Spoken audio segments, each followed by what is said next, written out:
In the highlands of East Africa, where rugged mountains pierce the clouds and rivers carve ancient paths, lies a nation older than time itself.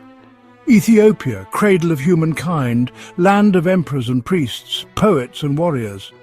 This is the story of its people, their songs, their struggles, their feasts and prayers. And through one family we glimpse a civilization that dances gracefully between past and present. In a small village near Gondar, nestled among rolling hills and fields of teff, swaying like green seas under the sun, lives the family of Haile and Aster Desta. It is late September. The rainy season is giving way to bright skies. Everywhere yellow meskel flowers burst into bloom, carpeting the land in gold. Inside their stone house with wooden rafters and an earthen floor, Aster is busy. Her hands are stained with berbera, the fiery red spice that perfumes Ethiopian kitchens. Today she's preparing doro, the famous chicken stew. The rich scent of onions, slowly caramelizing over the charcoal hearth, drifts through the house. Nearby, her daughters Meskel and Selam are helping to grind spices, giggling as they sneak tastes. Outside, Haile chops wood for the big bonfire that will blaze tonight. For it is Meskel, the finding of the true cross, one of Ethiopia's grandest religious festivals, a time of faith, music and reunion. Ethiopia is a land of profound antiquity. Long before the pyramids of Egypt reached their peaks, the highlands of Abyssinia were alive with kingdoms and mysteries. This is the land of Aksum, where obelisks of granite stand like sentinels over forgotten kings. The land where the Queen of Sheba is said to have ruled before travelling to meet King Solomon, giving rise to a dynasty that claimed descent from Menelik I, their son. In churches carved from solid rock at Lalibela, priests in flowing white robes chant in Ge'ez, the ancient liturgical language. These churches, sunken into the earth and cross-shaped, were hewn 8 centuries ago as a new Jerusalem, safe from invading armies. Everywhere in Ethiopia, the past breathes in the present. As dusk approaches, Aster prepares the injera, vast, spongy flatbreads made from teff, Ethiopia's ancient grain. She pours the slightly sour batter onto a hot clay plate, watching it bubble and rise. Soon they will be stacked high, ready to cradle spoonfuls of spicy stews. Shiro made from ground chickpeas, tibs of sizzling beef, gomen, which are collard greens, and lentils simmered in turmeric. Outside, Meskel helps her father pile sticks and dried branches into a great pyre. Atop it, they place a tall green cross wrapped in fresh yellow flowers. This is the demera, the bonfire that symbolizes the smoke Queen Helena is said to have followed in the 4th century to find the true cross.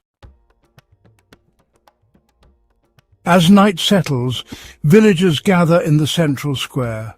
Old men in white turbans, young girls with braids adorned by tiny silver crosses, mothers carrying babies tied on their backs with colourful shawls. The air is thick with laughter, incense and anticipation. A priest steps forward, chanting blessings. He touches a flaming torch to the base of the demera. The fire catches quickly. Flames leap high into the dark sky, crackling and spitting embers that swirl like fiery spirits. Everyone breaks into joyful song. Drums beat, the kra, a traditional lyre, twangs, and young men leap and dance, shoulders shimmying in the unmistakable eskista, their heads bobbing with an energy that seems to come from the very soul. In that moment, under a canopy of stars, it is as if time itself folds. The ancestors are near. Their stories, victories and sorrows are carried in the rhythms of feet pounding the dust. At dawn, Aster begins the coffee ceremony. A clay jabana sits on hot coals. She carefully washes the raw green beans, roasting them slowly in a flat pan. A fragrant, crackling chorus fills the house. Meklit fans the smoke toward the guests, allowing them to inhale the warm, nutty aroma. Once roasted, the beans are ground by hand with a mortar and pestle. The coffee is brewed 3 times, a bol, toner and baraka, each round growing lighter. Tiny cups, handleless, are passed to each guest. Conversation flows, laughter bubbles. It is more than a drink, it is a communion. In Ethiopia, coffee is not rushed. It is an invitation to linger, to connect, to tell stories old and new. Later that day, the family dons their clothes of love. Aster wears a white dress with intricate green and red embroidery echoing the colours of the Ethiopian flag. Haile ties a broad cotton shawl around his shoulders. Meklit and Selam twirl in matching dresses, giggling as the skirts flare. On long woven mats, Aster lays out the feast, platters of injera topped with colourful mounds of food. There is kitfo, finely minced raw beef seasoned with mitmita spice, a delicacy saved for special days. Bowls of mild cottage cheese balance the heat. Honey wine, called tej, is poured into tall beakers. Family and neighbours gather cross-legged. Eating is communal. Hands reach together, tearing off pieces of injera to scoop up bites. Laughter punctuates stories. Old rivalries are forgotten. For today, all are family. Ethiopia's heartbeat is its music. From the solemn chants of the Orthodox Church echoing under vaulted stone to the bright syncopated melodies of modern Ethio jazz pioneered by legends like Mulatu Astatke. As twilight returns, musicians with masinko fiddles and washint flutes arrive. The rhythm grows infectious. Meklit jumps up, her shoulders pulsing left, right, forward, back in the mesmerizing eskista. Haile laughs, joining her, clapping in time. Drummers tighten the goat skins, beating faster. The circle widens. Hands clap overhead. The night blooms with joy. Ethiopia is a nation of landscapes as varied and ancient as its people. From the jagged peaks of the Simian Mountains, where Gelada baboons perch on sunlit cliffs, to the sultry Danakil Depression, which is honestly one of the hottest places on Earth, alive with neon sulfur pools and lava lakes.